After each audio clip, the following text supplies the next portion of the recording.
आखिर इतने खतरनाक मुगल साम्राज्य को किसने खत्म कर दिया। दोस्तों, आज के वीडियो में मुगल बादशाह के अंतिम समय और उनकी मृत्यु के बारे में जानेंगे। उम्मीद करता हूँ कि आप वीडियो को लाइक एंड चैनल को भी सब्सक्राइब जरूर करोगे। तो चलिए शुरू करते हैं। नंबर 1, औरंगजेब।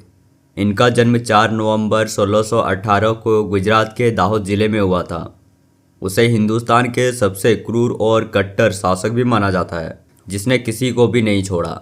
सत्ता पाने के लिए औरंगजेब ने अपने ही पिता को कैद कर लिया और अपने बड़े भाई सिखों को मौत के घाट उतरवा दिया। औरंगजेब ने न सिर्फ अपनों को मारा बल्कि हिंदुस्तान के कई प्राचीन मंदिरों को तुड़वा दिए। औरंगजेब पूरे भारत को मुस्लिम देश बनाना चाहते थे। उन्होंने बहुत जुल्म किए, हिंदू त्योहारों को मानना पूरी तरीके से बंद करवा दिया। औरंगजेब के बढ़ते अत्याचार को देखते हुए 1660 में मराठों ने औरंगजेब के खिलाफ विद्रोह कर दिया। औरंगजेब के पूरे शासनकाल में वह हमेशा युद्ध करने में ही व्यस्त रहा। औरंगजेब के जन्म के समय उसके पिता शाहजहां गुजरात के गवर्नर थे और औरंगजेब शिवाजी महाराज को कैद कर लिया। लेकिन छत्रपति शिवाजी महाराज कैद से कब निकल गया किसी को पता तक नहीं चला। औरंगजेब कई लोगों को मारा। औरंगजेब चाहता था कि हिंदू लोग मुस्लिम बन जाए और मुस्लिम धर्म का पालन करें। आपको बता दें कि औरंगजेब को मारने वाले व्यक्ति का नाम है बुंदेला। राजा वीर छत्रसाल उसने औरंगजेब के शरीर में चाकू से वार कर दिया, जिससे वह 3 महीनों तक बिस्तर में तड़पता रहा और इसी तरह तड़प तड़प कर उसकी मृत्यु हो गई। नंबर 2, अलाउद्दीन खिलजी। इतिहास का एक ऐसा नाम था जिसे सुनते ही आसपास के राजा डर के मारे कांपने लगते थे और तलवार छोड़कर हार मान लेते थे। दोस्तों, अलाउद्दीन खिलजी खिलजी वंश के दूसरे शासक थे, जो एक बहुत शक्तिशाली और क्रूर राजा थे। अलाउद्दीन खिलजी अपने चाचा जलालुद्दीन फिरोज खिलजी की हत्या कर उनकी राजगद्दी को अपना लिया और वे खिलजी वंश के विरासत को आगे बढ़ाते हुए भारत में अपना साम्राज्य फैलाते रहे।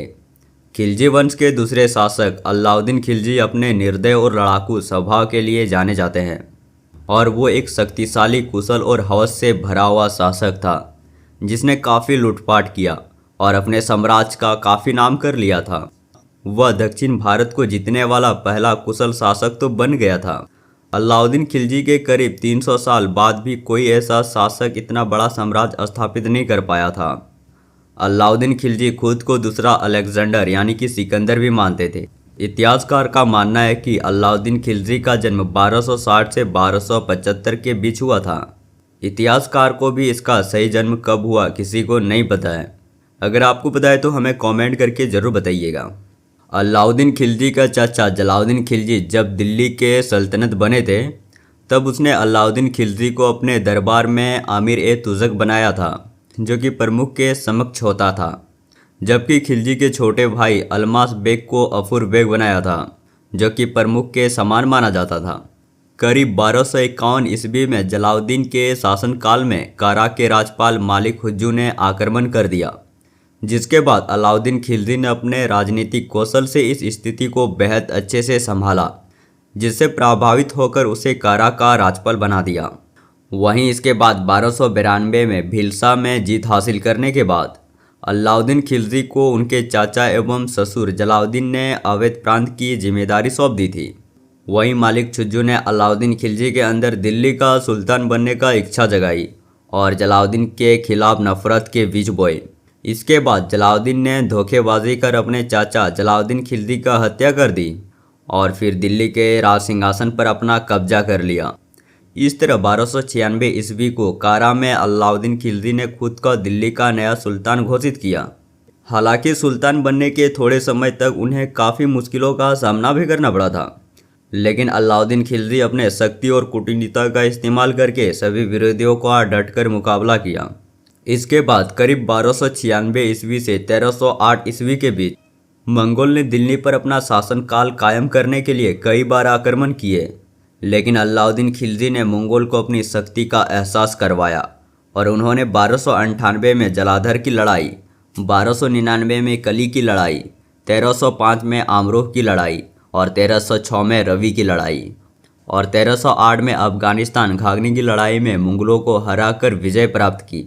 इसके बाद अलाउद्दीन खिलजी ने करीब 30,000 मंगोलियों को क्रूरता से हत्या कर दी और मुगलों की महिलाओं और लड़कियों को अपना हरम में रख लिया। फिर कुछ दिन बाद एक खबर आई कि अलाउद्दीन खिलजी ने रात में आखिरी सांस ली, और यह भी कहा जाता है कि अंतिम समय में अलाउद्दीन खिलजी को एक त्वचा रोग हो गया था, जिसके कारण वो बहुत परेशान रहने लगा और धीरे धीरे तड़प तड़प कर मर गए। तो दोस्तों, ये छोटी सी जानकारी आपको कैसा लगा हमें कमेंट करके ज़रूर बताना, और ऐसे मस्त वीडियो देखने के लिए आप हमारे इस चैनल को भी सब्सक्राइब कर सकते हो।